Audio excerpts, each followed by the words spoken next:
What is up, everybody? Welcome back here to the channel. I'm your host, Kevin Coleman, and we're back with another mock. But this week, we are doing a Dynasty mock with the 2024 class included. So right now, you can see where people are valuing Caleb Williams as compared to Trevor Lawrence. And we're going to go through the entire list. I'm going to be diving into 12 rounds of the mock that we did. I'm going to be looking at team builds, and we're just going to be talking about overall college players drafted. So if you want a whole list of the 2024 guys that are drafted right now, it'll be at the end of this video. So hang tough, watch it all, and then get to that end. You can pause it. You can kind of see where people's values are right now. And this is just a fun experiment getting into this and kind of talking about it as we go. Now, if you're watching this on the day this is released, it is Christmas. So I want to wish everybody a happy holidays. So let's dive into this Dynasty mock, which was a ton of fun to do. And it's a fun thought process when you're getting into the 2024 class.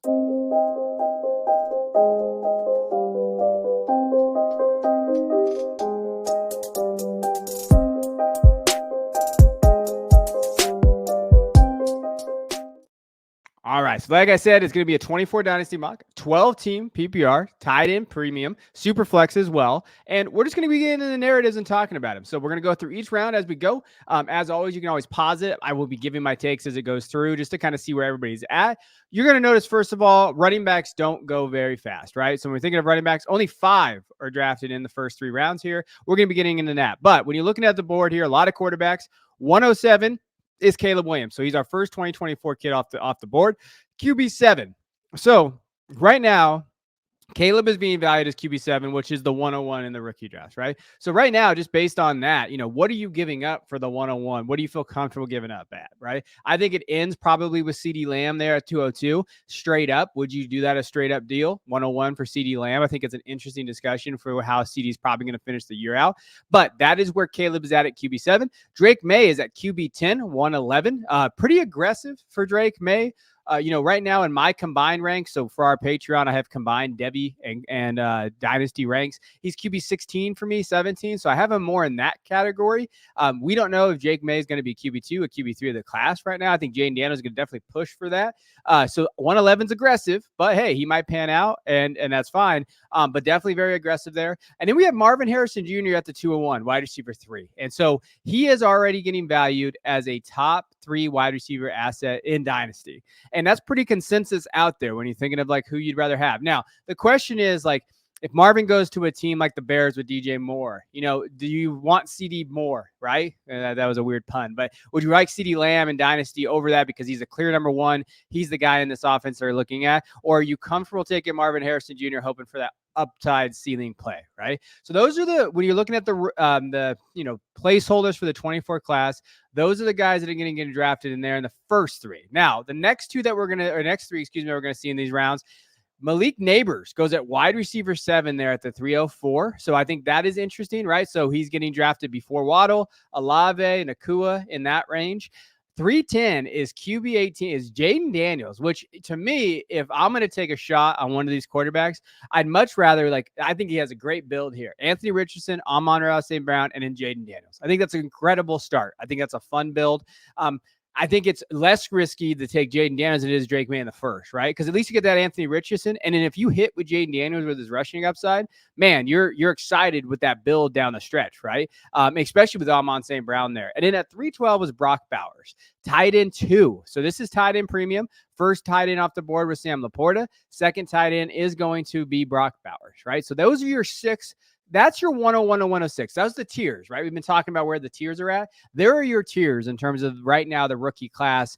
And then there's probably a pretty big drop off after that. So we know those top 6 are in there. The other thing to note about this, because I'm not going to get fully dived into it because this is just about the rookies coming in. Running backs, only 5 taken, right? You see McCaffrey, Robinson, and Gibbs. I took Robinson and Gibbs there. Then you have Breece and Taylor. And I asked this question on social media. I said, what is the number of quarterbacks you're willing to take, or running backs, you're willing to take in the top 36? A lot of people said 0. They wouldn't even touch a running back. And I think that's an interesting concept. What do you guys think in the comments? Drop them in there. What running backs do you think is worth taking in that spot? Or are you moving on? Or do you like my strategy of taking Bijan Gibbs? I'll take the most talented guys that move. Other thing to note, I think one of the biggest values is Brock Purdy. We're going to get into that, but still late second value, maybe early third in some mocks that we've done. So that has been it's been an interesting kind of development. Now, let's go through rounds 4 through 6. So here's where you get some interesting picks here. Now, we went on based on like, hey, if they haven't said they're coming back, then they're draft eligible. So Travion Henderson went running back 6 at 401.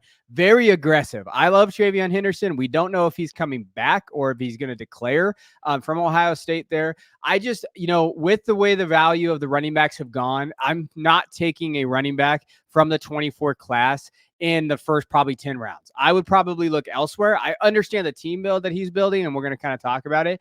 But it's just too many factors that go into that, too much risk till I know landing spot, because I think a lot of these running backs are going to be landing spot dependent. And I'll take one in the 12th, which I did. And we'll talk about which one I grabbed. But I'd rather do that than, reach on Henderson there. And you're really reaching on his ceiling, hoping he gets to running back 6, right? Then we have Keon Coleman at the 406, wide receiver 15. That's very aggressive for Keon Coleman. I know there's some guys that don't love Keon Coleman. I saw someone comp him to Seth Williams, and I thought that was an interesting comp. I think Keon's more athletic, but I mean, it gets you a little nervous, right? Because we've all saw what Seth Williams did in the NFL. And then we have Troy Franklin at the 606, wide receiver 27. I think that's a really good value. That 6th, 7th, 8th round in these startups is where you really do start seeing kind of your wide receivers, right? That's where Addison went, Quentin Johnson, these guys, they win in those 6 rounds. So that's really what you're looking for in that range, right? So for your 4, 5, 6 in there. As far as like the other picks there, you're really going to just see like this is the tight end area. Pitts is getting drafted above McBride and Kincaid and Andrews. Not sure about that. I think Trey McBride is someone that's going to be a value, right? And that's the other thing, like taking Brock or Laporta in that 2nd round when you can just hang tight to the 5th round and grab McBride or Kincaid. I do think that's a value as well. Njoku, probably pretty good value there in the 6th, especially with how he's been balling out as the season's progressed. And then you'll just notice a lot of more wide receivers too. Not a ton of running backs drafted again when you look at the board, right? So in the first 6 rounds, you're looking at 13 running, or 6, 7, 8, counting right here, 12 to 13 running backs, right? Again, that's a total shift in what we have seen in the past. Now, when we get through round 7 through 9, this is where you start really seeing a lot of these rookies be taken. So we're going to be looking at them, but also some values at the running back position. So if you're going to go into a dynasty draft early and you're going to look and say, where is the values after the running backs? Let's talk about it, right? So just as far as the 24 class, first of all, we have Roma Dunze, 704, wide receiver 33, very good value. Bo Nix going at QB 24. A lot of question marks about the quarterback position. And if Bo Nix or Michael Penix Jr., those guys are going to get a, first round capital, will they go in there, right? Are you willing to reach on like a Bo Nix at 712? Again, aggressive, very aggressive there. Then Brandon Allen. I think there's a lot of misnomers about Brandon Allen. Some people have him running back 1. Some people don't think that he's going to be in the first, he'll be a 5th round draft pick. So he's across the board there. 8-10 though, running back 21. Not a bad, I guess, shot there. I probably still wouldn't draft him there. But I don't hate the thought process in that area. Next guys here. Emeka Egbuka still hasn't declared yet. Wide receiver 43 at 908. And then Michael Penix Jr., right? Like you're taking a shot on a quarterback. You think that maybe that has that trajectory of like 2nd to 3rd round. We did a mock on this channel where we had predetermined landing spots, and a lot of these guys went in that 2nd round. If you think Michael goes to like Tampa Bay, would you be excited about that spot? I think that's where you're looking at. As far as the running backs, the values here. So James Cook in the 7th, right? We've seen him kind of become a very high-end running back at that position. Josh Jacobs, still only 25. I think people think he's older than he is. Javonte Williams, Isaiah Pacheco, Tony Pollard, Kamara still in there, Swift, Stevenson, Spears, Monty, and Chubb, maybe. So there's some value in that round. So, I mean, I'm going to show you the big board as we kind of dive into people's builds. But if you're looking at kind of like, hey, can I wait on running back? This gives you an idea. The whole part of these mocks is to kind of show you player value now, where the players have gone, right? Where value's at each position. But also if you do a startup, to kind of give you an idea where the running backs are going. Kind of give you a framework of where you can build and where the values are. That's the whole point of this channel, is to give you guys context and just to kind of help you build on your dynasty rosters. Now, rounds 10 through 12. So the last 3 rounds here as we kind of get through them. This is where you take shots, and these are some shots I like. Trey Benson at running back 27 is a lot of fun. Trey Benson can find himself in a landing spot that you really like, and he could be running back 1 in the class. See, you do take him in the 10th round, as opposed to Henderson, who got drafted in the 4th, right? A lot of risk there, but if 6 rounds later, the risk kind of goes away. Xavier Worthy, wide receiver 46. I have found out that Some people hate Xavier Worthy. I did not know that. I'm a pretty big believer in Xavier. I got some comments on my big board. People did not like where I had him in terms of the class. But I do think that he can be a playmaker, finds himself on a fun roster. Wide receiver 46. I think that's a smash play there. And especially because just from a profile standpoint, he's probably better than Zay Flowers was in college, right? Now Zay is being wide receiver 22, 23 in that area. I think that's fun. Jatavian Sanders, don't know if he's going to come out and declare. Needs to work on his run blocking, but as a receiver, he's probably got pretty good upside there. And then the last three guys taken from the 24 class, A.D. Mitchell, wide receiver 52. Brian Thomas Jr., wide receiver 55. That, it seems like it's probably the big value. I know we were doing this, and Christian Williams here on the channel was talking about, like, that was his favorite pick. So we'll circle that one. So if you pick Brian Thomas, you have Christian Williams approval there. And then I grabbed Bucky Irving late, running back 36, my last pick in the 12th round.